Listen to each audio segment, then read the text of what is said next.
কখনো কি ভেবেছেন আমরা যখন মোবাইলে কোনো মিমস দেখে হেসে ফেলি আর স্ক্রিনটা স্ক্রল করে উপরে তুলে দেই, তখন সেই মিমসের মানুষটার বাস্তব জীবনে কি চলছে?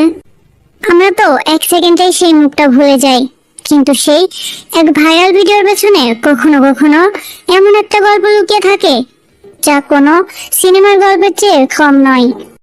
আজ আমরা এমনই এক গল্প নিয়ে কথা বলবো।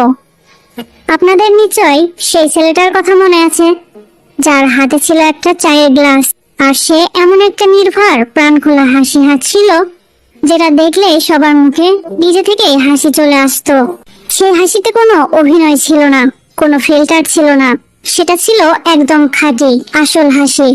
রাতারাতি সেই মুখটা ছড়িয়ে পড়লো প্রতিটা হোয়াটসঅ্যাপ গ্রুপে, প্রতিটা ইনস্টাগ্রাম রিলসে, প্রতিটা ইউটিউব শর্টসে। মানুষ একে অন্যকে ভিডিওটা পাঠাতে শুরু করলো, কিন্তু সেই অট্টহাসির পেছনে কতটা দীর্ঘ নীরবতা, কতটা দারিদ্র্য আর কতটা সংগ্রাম লুকিয়ে ছিল সেটা কেউ জানতো না। আজ আমরা কথা বলছি তেলেঙ্গানার অরুণ কুমারের কথা। হ্যাঁ, সেই অরুণ কুমার যাকে আজ পুরো দুনিয়া ভাইরাল লাফিং বয় নামে চেনে। যে ছেলেটা হাইওয়ের ধুলো খেত, ট্রাকের কাজ পরিষ্কার করত, আসছে ইন্টারনেট দুনিয়ায় একজন স্টার। সম্প্রতি এই ছেলেটা তার জীবনে এমন একটা জায়গায় পৌঁছেছে যা যে কোনো ভাইরাল স্টারের জন্য এক অনুপ্রেরণা। গল্পটা শুরু হয় তেলেঙ্গানার এক সাধারণ পরিবার থেকে। অবস্থা ছিল আমাদের দেশের লাখো পরিবারের মতোই, অর্থাৎ দারিদ্র। অরুণের পরিবারের আর্থিক অবস্থা এতটাই খারাপ ছিল যে সে যখন মাত্র চতুর্থ শ্রেণীতে পড়ে তখনই তার কাঁধে পরিবারের দায়িত্ব এসে পড়ে। যে বয়সে বাচ্চাদের হাতে খেলনা আর বই থাকার কথা, সেই বয়সেই অরুণের হাতে এসে পড়ে একটা নোংরা কাপড় ট্রাক পরিষ্কার করার জন্য। সে হয়ে যায় একজন খালাসি, যাকে আমরা সাধারণভাবে লরি ক্লিনার বলি। ভাবুন তো সেই জীবনটা, তপ্ত হাইওয়ে, ট্রাকের শব্দ, পেট্রোল ডিজেলের গন্ধ আর শেষ না হওয়া পথ। একজন লরি ক্লিনারের জীবন কখনোই সহজ নয়। কখনো ধাবায় বসে শুকনো খাবার খাওয়া, আবার কখনো ট্রাকের কেবিনেই কষ্ট করে ঘুমানো। অরুণের জীবনেও ধীরে ধীরে এই ধুলো আর ধোঁয়ার মধ্যেই হারিয়ে যাচ্ছিল। সে নিজেও জানতো না তার গন্তব্য কোথায়।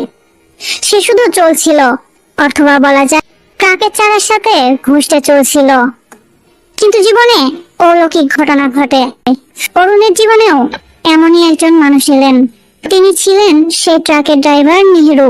একদিনের ঘটনা, লম্বা যাত্রার মাঝে তারা একটা চায়ের দোকানে থামলো। অরুণের হাতে ছিল একটা সাধারণ চায়ের গ্লাস। কথা বলতে বলতে হঠাৎ সে হেসে উঠল। মিহিরু তখনই মোবাইলটা বের করে সেই হাসি মুহূর্তটা রেকর্ড করে ফেলেন। তিনি নিজেও ভাবেননি তিনি কি রেকর্ড করেছেন, শুধু একটা সুন্দর মুহূর্ত ধরে রাখতে চেয়েছিলেন। তারপর সেই ভিডিও সোশ্যাল মিডিয়ায় আপলোড করা হলো। ভিডিওটা মুহূর্তে ভাইরাল হয়ে গেল।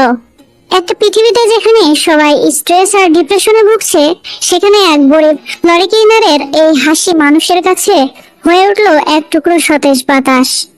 সেলিব্রিটি থেকে সাধারণ মানুষ সবাই সেই ভিডিও শেয়ার করতে লাগলো। রাতারাতি অরুণ হয়ে গেল দেশের সবচেয়ে আলোচিত মুখ, আর এর পুরো কৃতিত্ব যায় মিহিরুর কাছে। ভিডিও ভাইরাল হওয়ার পর যখন মিডিয়া অরুণকে খুঁজতে শুরু করলো, মিহিরু বুঝলেন এটা জীবনের একটা সুযোগ। তিনি অরুণকে বললেন, এই ফেম চিরদিন থাকবে না, কিছু করতে চাইলে পড়াশোনা শুরু করো। তিনি শুধু কথা বলেননি, অরুণের দায়িত্ব নিজের কাঁধে তুলে নিয়েছেন। তার পড়াশোনার খরচ দিয়েছেন, উৎসাহ দিয়েছেন, আর সবচেয়ে বড় কথা, আবার স্কুলে ভর্তি করিয়েছেন। ভাবুন তো, যে ছেলে বহু বছর আগে পড়াশোনা ছেড়ে দিয়েছে তাকে আবার ক্লাসে বসানো কত কঠিন। কিন্তু অরুণ হাল ছাড়েনি। যেভাবে সে ট্রাক পরিষ্কার করত, সেই পরিশ্রম নিয়েই পড়াশোনা শুরু করলো। দিনে পড়া আর সাথে নতুন পাওয়া ফেম সামলানো, এটা ছিল এক বিশাল সংগ্রাম। অবশেষে তার পরিশ্রম সফল হয়। অরুণ 10ম শ্রেণীর পরীক্ষায় পাশ করেছে। যে ছেলে স্কুল ছেড়ে দিয়েছিল, আজ সে একজন ম্যাট্রিক পাস যুবক। আজ অরুণ শুধু মিমস না, সে একজন প্রফেশনাল কন্টেন্ট ক্রিয়েটর। ইনস্টাগ্রাম, ইউটিউবে তার লাখ লাখ ফলোয়ার। টিভি শোতে তাকে আমন্ত্রণ জানানো হয়, বড় বড় ব্র্যান্ড তার সাথে কাজ করতে চায়। কিন্তু এত কিছুর পরেও সে আজও মাটির মানুষ। সে সব কৃতিত্ব দেয় নেহরুকে। এই গল্প শুধু ভাইরাল হওয়ার না, এটা মানবতার গল্প। এটা সেই নেহরুর গল্প যিনি একজন খালাসিকে মানুষ বানিয়েছেন।